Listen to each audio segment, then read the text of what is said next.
தோழர்கள் அனைவருக்கும் வணக்கம். எல்லோரும் நிறைவாக பேசிட்டாங்க. இதில் நான் புரிஞ்சுக்கிறது, அண்ணா அமீரண்ணன் பேசின மாதிரி, எல்லோரும் வெற்றிமாறன் தொடக்கத்தில் பேசின மாதிரி, இது முழுக்க முழுக்க தேர்தல் அரசியலுடைய தோல்வி. அதுதான் ரொம்ப அடிப்படையாக நம்ம புரிஞ்சுக்க வேண்டியது. நம்ம ஒவ்வொரு தடவையும் தேர்தல் அரசியலில் நமக்கான மீட்பர்கள் தேடுறோம், ரட்சகர்களை தேடுறோம், நமக்கான தலைவர்களை தேடுறோம். ஆனால் ஒருபோதும் அந்த தேர்ந்தெடுக்கப்படுகிற தலைவர்கள், மீட்பர்கள், ரட்சகர்கள் எல்லாமே அந்த ஜனநாயகங்கிற ஆற்றுல இறங்கும்போது அது மண் குதிரைகளாக கரைஞ்சு போகிறதா நம்ம தொடர்ச்சியாக பார்த்துக்கிட்டே இருக்கிறோம்.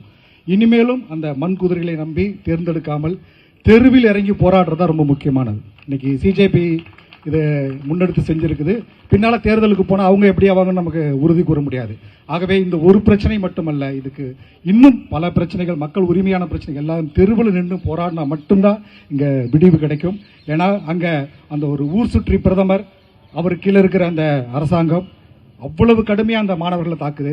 இங்கே இருக்கிற இந்த போலி பிம்ப முதல்வர், திரை கவர்ச்சி போலி பிம்ப முதல்வர் நீட் வேணாம் அப்படின்னு ஒரு பக்கம் சொல்லிட்டு தன்னுடைய காவல்துறையை தன் கையில் வைத்திருக்கிற அந்த முதலமைச்சர் கவர்ச்சி பிம்ப நாயகன் விஜய் அவர்கள் பேட்ஜ் கூட இல்லாமல் நீ காவல்துறை அனுப்பி மாணவர்களை அடிக்கிற, பேட்ஜ் இல்லாமல் என்ன பொறுக்கித்தனம் பண்ணுறீங்க நீங்கள்?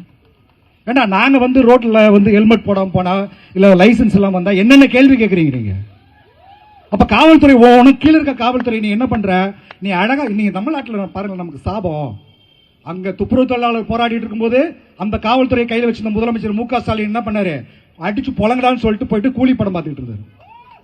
நேற்று இதே மக்களை பல்கலைக்கழகங்களில் போய் அரெஸ்ட் பண்ணுறது, தெருவில் பேட்ஜ் இல்லாமல் அடிச்சு சொல்லிட்டு நீ நடிச்ச படத்தை போய் தாகூர் தேட்டரில் பார்த்துட்டு. இப்போ நமக்கு வாய்த்த முதலமைச்சர்கள் எல்லாமே எப்படி இருக்கிறானா, போராடும் போது சொகுசா போய் ஏசி தேட்டரில் உட்காந்து சினிமா பார்த்துக்கிட்டு இங்கே போராடுற மக்களை அடித்து ஒடுக்கிற முதலமைச்சர்களாக தான் நம்ம இருக்கிறோம். ஆகவே இந்த முதலமைச்சர்களை ஓட விடணும், இந்த பிரதமரை ஓட விடணும். இதுக்கு எல்லாமே நம்ம தேர்தல் பாதை உதவாது. தெருவில் இறங்கி போராடணும், தொடர்ச்சியாக போராடணும். நன்றி.